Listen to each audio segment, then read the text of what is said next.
లో మాత్రం కాల్పుల విరమణ ఒప్పందానికి తూట్లు పొడుస్తున్నది. LOC పిఓకేను విభజించేదే LOC. ఇప్పటికీ మనం చాలా స్పష్టంగా చెప్పాం, పిఓకే కాదు, అది పూర్తిగా భారత అంతర్భాగమైన కాశ్మీర్ అని మనం చెప్తున్నాం.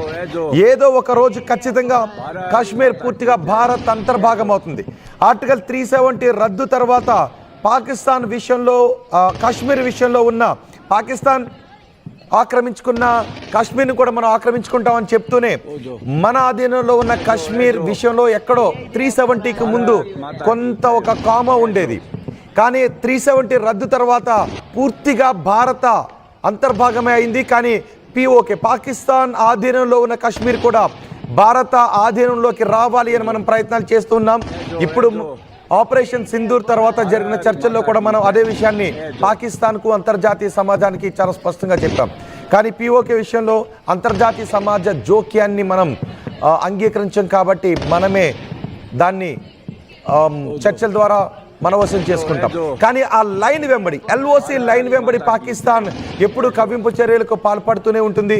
ఇప్పుడు మరోసారి ఎల్ఓసి వెంబడి కాల్పుల విరమణ ఒప్పందానికి తూట్లు పొడిచి అక్కడ తోక జాడింపు చర్యలకు పాల్పడుతోంది. మా ప్రతినిధి కృష్ణమోహన్ ఉన్నారు పూర్తి సమాచారం అందించడానికి. కృష్ణమోహన్, ఏంటి ఎల్ఓసి వెంబడి పరిస్థితి? కాల్పుల విరమణ ఒప్పందానికి అంగీకరించిన తరువాత కూడా పాకిస్తాన్ మళ్ళీ అక్కడ తోక జాడింపు చర్యలకు పాల్పడుతుంది. దీన్ని ఎంత సీరియస్గా తీసుకోబోతోంది భారత ప్రభుత్వం? డెఫినెట్ గా రోహిత్, ఈ వ్యవహారం మీద చాలా సీరియస్ గా, అంటే ఒకవైపు మోడీ 8 గంటలకి ఈ జాతిని ఉద్దేశించి మాట్లాడిన ఒక 10 నిమిషాల తర్వాతనే పూర్తిగా కూడా రాత్రి మళ్ళీ దాడులు, డ్రోన్స్ వదిలిన పరిస్థితి అయితే ఉంది. సాంబా సెక్టర్ లోనే, ఈ సాంబా సెక్టర్ నుంచి డ్రోన్స్ అన్ని కూడా జరిగాయనే ఒక చర్చ చాలా సీరియస్ గా జరుగుతుంది. మోడీ ప్రసంగం తర్వాత పాక్ పూర్తిగా కూడా రెచ్చిపోయిందనే చెప్పాలి. బేసిక్ గా పంజాబ్ లో, అమృత్సర్ లో కూడా సోమవారం రాత్రి చాలా వరకు కూడా చీకట్లో పబ్లిక్ ఉండాల్సిన పరిస్థితి వచ్చింది. కాల్పులు, డిజిఎం ఒకవైపు, డిజిఎంఓ చర్చలు జరుగుతున్నాయి, సాయంత్రం కంప్లీట్ అయ్యాయి. మరోవైపు భారత ప్రధాని జాతిని ఉద్దేశించి మాట్లాడారు. ఫర్దర్ గా వెంటనే ఈ తర్వాత సాంబా, అర్నియా సెక్టర్స్ లో కాల్పులు జరగడం కావచ్చు, లేకపోతే డ్రోన్ల దాడి జరగడం కావచ్చు. అలాగే హోషియార్పూర్ లో కూడా సైరన్లు పెద్ద ఎత్తున మోగిన పరిస్థితి అయితే ఉంది. పంజాబ్, రాజస్థాన్ సరిహద్దుల్లో బ్లాక్అవుట్ లో ఉండిపోయారు రాత్రంతా. అంటే ఎక్కడో కొంత గ్యాప్ చాలా క్లియర్ గా కనిపిస్తుంది. భారతదేశం మనం క్లియర్ గా ఒక మాట చెప్తున్నాం, మనం ఎక్కడికక్కడ దీన్ని కొనసాగించాలి, కాల్పుల విరమణ కొనసాగించాలి. పాక్ కాలబేరానికి వచ్చింది క్లియర్ గా. పాక్ లో ఉన్న సమస్యలు మొత్తం ప్రపంచాన్ని చుట్టూ కూడా పాకిస్తాన్ ప్రధాని కాళ్ళ చుట్టూ తిరిగిన పరిస్థితి అయితే ఉంది. దీంట్లో ట్రంప్ కి ఉన్న పరిస్థితులు ఏం లేదు. పూర్తిగా కూడా మనం పాకిస్తాన్ డీజీఎంలే మన దగ్గరికి వచ్చి వేడుకున్న తర్వాతనే మేము ఈ అంగీకారానికి వచ్చామని చెప్పి ప్రధాని చెప్తున్న తర్వాత కూడా వాస్తవాధీన రేఖ వెంటనే కూడా కాల్పులకి తెగపడ్డం అనేది నిజంగానే దీన్ని ఎట్లా ఇప్పుడు ప్రభుత్వం ఈ నెక్స్ట్ దీన్ని ఎలా, ఏ విధంగా చూడబోతుంది, చాలా సీరియస్ గా తీసుకుపోయే అంశం ఇది. ఎందుకంటే సాంబార్నియా తర్వాత అలాగే హుషియాపూర్ తర్వాత పంజాబ్, రాజస్థాన్ మొత్తం కూడా ఈ ప్రాంతాలన్నింటిలో కూడా రాత్రి డ్రోన్స్ పడ్డాయి. తర్వాత కాల్పులు జరిగాయని సమాచారం ఉంది. తర్వాత పూర్తిగా కూడా విత్ ఎవిడెన్స్ మొత్తం కూడా కనపడుతోంది.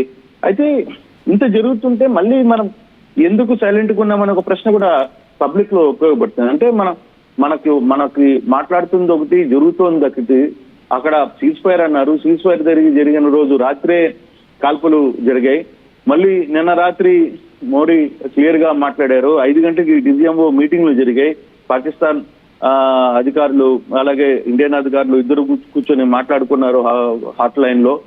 మరోవైపు ప్రధాని రాత్రి 8 గంటలకి జాతిని ఉద్దేశించి మాట్లాడారు.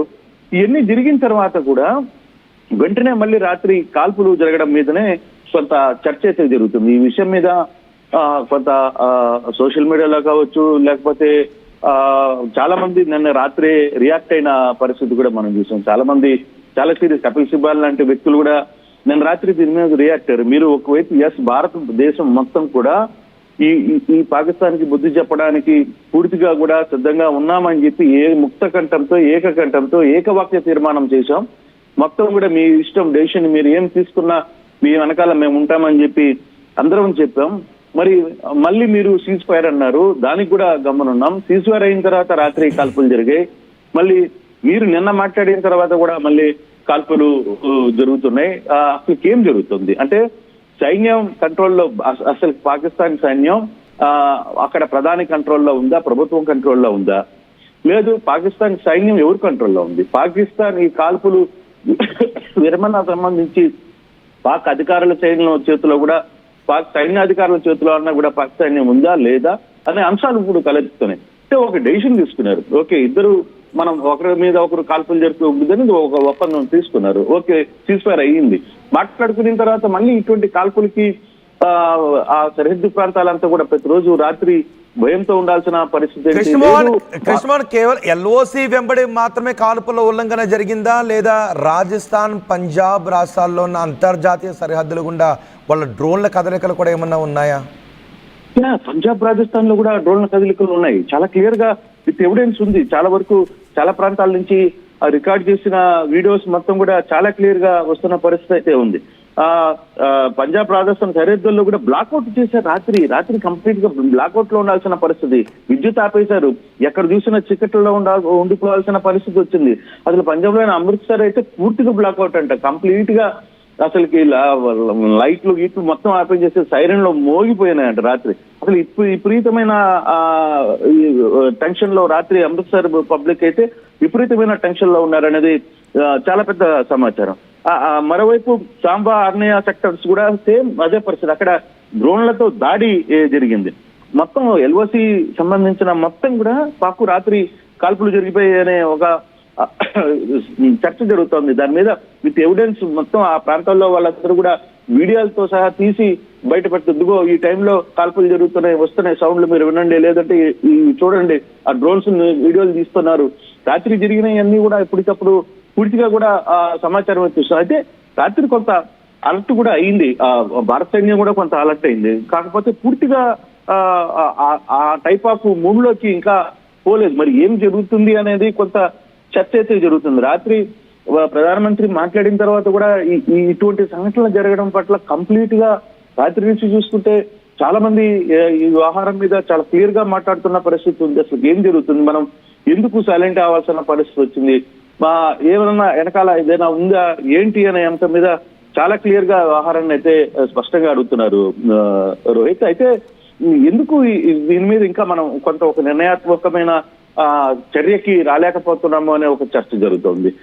మనం డెఫినెట్ గా ప్రధాని చెప్పినట్టుగా పాకిస్తాన్ గుండెల్లో నిద్రపోయాం, కాలరాత్రులు చూపించాం. వరుసగా 3 రోజులు పాకిస్తాన్ ఆర్థిక వ్యవస్థ మీద చిన్నభిన్నం చేశాం. పాకిస్తాన్ బెదిరింపులకి, ఊకతోపు బెదిరింపులకి ఇక్కడ భయపడము అనే ప్రసక్తి లేదు. ఆ యాంగిల్ ఏంటో చూపించాం, ప్రపంచానికి చూపించాం. ప్రపంచం వెంట పాకిస్తాన్ ప్రధాని, పాకిస్తాన్ మంత్రులు అందరూ ప్రపంచంలోకి పరుగులు తీశారు. పాకిస్తాన్ ని వదిలేసి ప్రపంచంలో చుట్టూ తిరుగులు తీసే ప్రయత్నం చేశారు. అయితే ఇంత ఇష్యూ జరిగిన తర్వాత కూడా ఓకే సీజ్ ఫైర్ అన్నాం. సీజ్ ఫైర్ చేసిన తర్వాత పాక్ ప్రధాని మేము గెలిచామని చెప్పి జెండాలతో ఊరంతా తిరిగాడు. సరే, అవన్నీ వాళ్ళ సొంత నిర్ణయం. బట్ ఒక నిర్ణయానికి తీసుకున్న తర్వాత కూడా తిరిగి వరుసగా 2 రోజులు నియంత్రణ రేఖ పట్ల కాల్పులు జరగడం అనేది కొంత చాలా సీరియస్ ఆలోచన ఇది. దీని మీద ప్రభుత్వం ఏం చేయబోతుంది, ఏ విధంగా రియాక్ట్ కాబోతుంది అని కూడా చూడాలి. అయితే రాత్రి ప్రధాని మాట్లాడారు కాబట్టి ఈ రోజు డెవలప్మెంట్స్, ఢిల్లీ డెవలప్మెంట్స్ కూడా కొంత అంత పెద్దగా ఏమీ కనపడటం లేదు. ఏం జరగబోతుంది అనేది తెలియదు. ఈ రోజు ఫర్దర్ ఇన్ఫర్మేషన్ ఇంకా ఎక్కడ రావట్లేదు. ప్రధాని మళ్ళీ ఈ రోజు ఈ ఆర్మీ వాళ్ళతో మాట్లాడతాడా లేదా, నిన్న రాత్రి జరిగిన ఇష్యూ కావచ్చు, మొన్న రాత్రి జరిగిన ఇష్యూ కావచ్చు, వీటి మీద ఎందుకు సైలెంట్ గా ఉండాల్సిన పరిస్థితి ఉంది. సో ఇవన్నీ కూడా చాలా చర్చలు జరుగుతున్నాయి. ఇప్పుడు దాకా జరిగిన వ్యవస్థ ఒకటి, నిన్న రాత్రి జరిగిన పరిస్థితి మనం చాలా క్లియర్ గా, భారత్ అయితే చాలా క్లియర్ గా ఉంది. మనం ఏ ఒక్క చిన్న బుల్లెట్ వచ్చినా తిరిగి మేము కంప్లీట్ గా దాడి చేస్తామని చెప్పి చెప్తున్నారు. కానీ పరిస్థితులు ఎలా చూడాలి? శాంతి అని అంటూనే సరిహద్దుల్లో మళ్ళీ కవ్వింపు చర్యలకు దిగటాన్ని ఎలా చూడాలి? ఒకవేళ నిజంగా ఈ కవ్వింపు చర్యలు మళ్ళీ సీరియస్ గా తీసుకుంటే ఆపరేషన్ సింధూర్ని మళ్ళీ యాక్టివేట్ చేసే అవకాశాలు ఏమన్నా ఉంటాయా? డెఫినెట్ గా ఆపరేషన్ సింధూర్ కంప్లీట్ అయితే ఆపరేషన్ సింధూర్ పూర్తిగా కూడా బ్యాక్ అంటే తీసుకోవాలా మనం, ఇంకా దాని మీద బ్యాక్ స్టెప్ తీసుకునే పరిస్థితి లేదు. దాన్ని అట్లాగా హోల్డ్ ఆన్ లో ఉంది ప్రస్తుతం. ఆపరేషన్ సింధూర్ అనేది కొంత హోల్డ్ లో ఉంది, అంతే తప్పితే దీని మీద కంప్లీట్ గా వెనకడుగు వేయాలి లేకపోతే మనం తగ్గిపోయాం అనే పరిస్థితిలోకి లేదు. కాకపోతే ఎందుకు వేచి చూస్తున్నారు అనే దానికి కొంత ఒక ఇంటర్నల్ గా ఏదో ఒక చిన్న వ్యూహం ఉంది. భారత్ ఒక వ్యూహం ప్రకారం నడుచుకుంటుంది. అంటే ఇంకా ప్రపంచ దేశాలకి పాకిస్తాన్ గురించి, అంటే మేము సీజ్ ఫైర్ చేసినా, మేము సీజ్ ఫైర్ కి ఒప్పుకున్నా, పాకిస్తాన్ నుంచి ఇంకా కవింపు చర్యలు జరుగుతున్నాయి. దీనికి సాక్ష్యం ఇప్పుడు వరుసగా 2-3 రోజుల నుంచి జరుగుతున్న కవింపు చర్యలే. మీరు దీన్ని గమనించండి అని పాకిస్తాన్ మీద ఇతర దేశాలకి క్లియర్ గా చెప్పాలనుకుంటుందా భారత్? అందుకోసమనే మౌనంగా గమ్మున చూస్తూ ఉందా? అంటే కృష్ణమోహన్ ఎల్ఓసి వెంబడి అక్కడ నిత్యం కవ్వింపు చర్యలు కొనసాగుతూనే ఉంటుంటాయి. సైనికులు మన సైనికులు వాటికి ధీటైన జవాబిస్తూనే ఉంటుంటారు.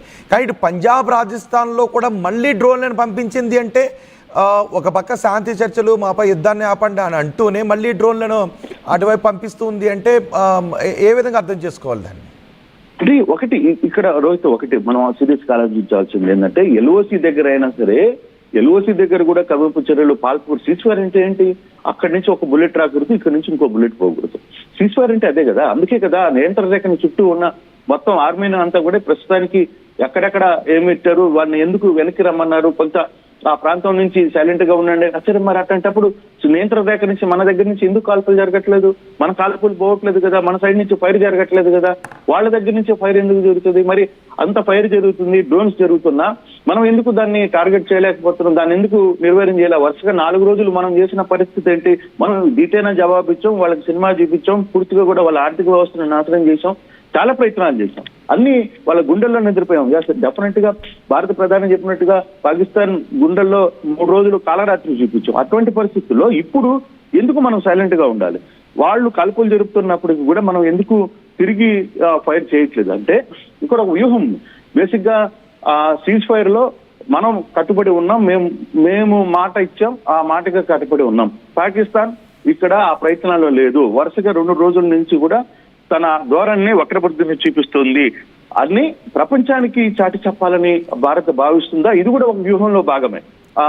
అంటే రేపు ఉదయాన్నే పాకిస్తాన్కి ఏదైనా మనం కానీ పట్టణాన్ని దెబ్బ కొడితే తిరిగి ప్రపంచం మొత్తం కూడా మన మీద వేలెత్తి మీరు పాకిస్తాన్ని నాశనం చేశారని చెప్పకుండా ముందుగా ఇంత సైలెంట్ గా ఉన్నాం, మేము ఇన్ని వ్యవహారాలు జరిపాం, ఇంత కథలు చేసాం, మీరే చూస్తున్నారు కదా, ఆ తర్వాత ఇంకా మేము చేయగలిగింది ఏంటి, మేము చేయాల్సింది మేము చేసామని చెప్పుకోవడానికి కూడా మనకు ఒక రైట్ ఉంటుంది. అందుకోసమే ఆ యాంగిల్లోనే పాకిస్తాన్ వ్యవహార శైలి మీద కొంత భారత్ ఎక్కడో కొంత సైలెంట్ గా ఉంది, ఒక వ్యూహం ప్రకారమే సైలెంట్ గా నడుపుతోంది అనేది చాలా క్లియర్ గా అర్థమవుతుంది. రోహిత్, రైట్ కృష్ణమోహన్, పాకిస్తాన్ వంకర బుద్ధిని ఎల్ఓసి వెంబడి బయట పెడుతూనే ఉంది. మరోసారి కాల్పుల విరమణ ఒప్పందానికి తూట్లు పొడిచింది పాకిస్తాన్. మోదీ ప్రసంగం తర్వాత కూడా పాకిస్తాన్ ఎల్ఓసి వెంబడి కాల్పులను ప్రారంభించింది. సాంబా ఆర్యా సెక్టార్లో కాల్పులకు ప్రారంభించింది. అలాగే డ్రోన్లతో కూడా దాడి చేసే ప్రయత్నం చేసింది. హోషియాపూర్లో సైరన్లను కూడా మోగించాల్సిన పరిస్థితి ఏర్పడింది. ఇటు సాంబా ఆర్నియాలో డ్రోన్ల కదలికలను కూడా గుర్తించారు. పంజాబ్ రాజస్థాన్ సరిహద్దు ప్రాంతాల్లో బ్లాక్అవుట్ను కూడా కొనసాగించారు. ప్రజలెవరూ లైట్లు వేసుకోవద్దు, ఎటువంటి శబ్దాలు చేయొద్దు, బయటకు రావద్దు అని ఆదేశాలు జారీ చేశారు. సైరన్లను కూడా మోగించినట్టుగా తెలుస్తోంది. అంతేకాదు డ్రోన్లను కూడా భారత క్షిపణి రక్షణ వ్యవస్థ కొన్ని డ్రోన్లను కూడా కుప్పకూల్చినట్టుగా తెలుస్తుంది. పాకిస్తాన్ పంజాబ్ రాజస్థాన్ సరిహద్దుల్లో మరోసారి డ్రోన్లతో దాడి చేసే ప్రయత్నం చేసింది. దీని గురించి పాకిస్తాన్ ఇప్పుడు ఏం చెప్తుంది? ఆల్రెడీ వాళ్ళ డ్రోన్లను కూల్చివేశాం కాబట్టి ఇప్పుడు ఏం చెప్తుంది భారత ప్రభుత్వం? కూడా ఈ పాకిస్తాన్ ఇంకా ఈ డ్రోన్లను పంపిస్తూ కాల్పుల విరమణ ఒప్పందానికి తూట్లు పొడుస్తూ ఉన్న విషయంపై ఎటువంటి చర్యలు తీసుకుంటుందో కూడా మనం చూడాలి. సో మీరేమనుకుంటున్నారు? మీ అభిప్రాయాన్ని కమెంట్ బాక్స్లో తెలియచేయండి.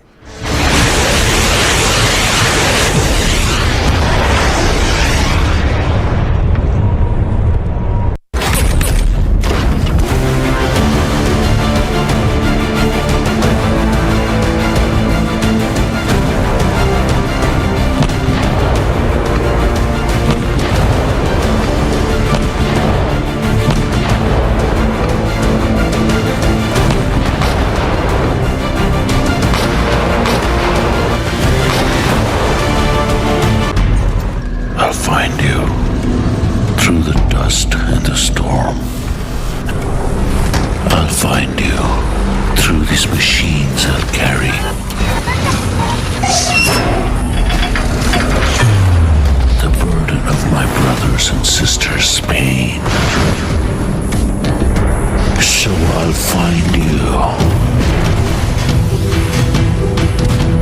You can hide in the distance between shadow and dust, but I'll strike you down when you betray our trust. So I'll find you. That's my job. That's my mission.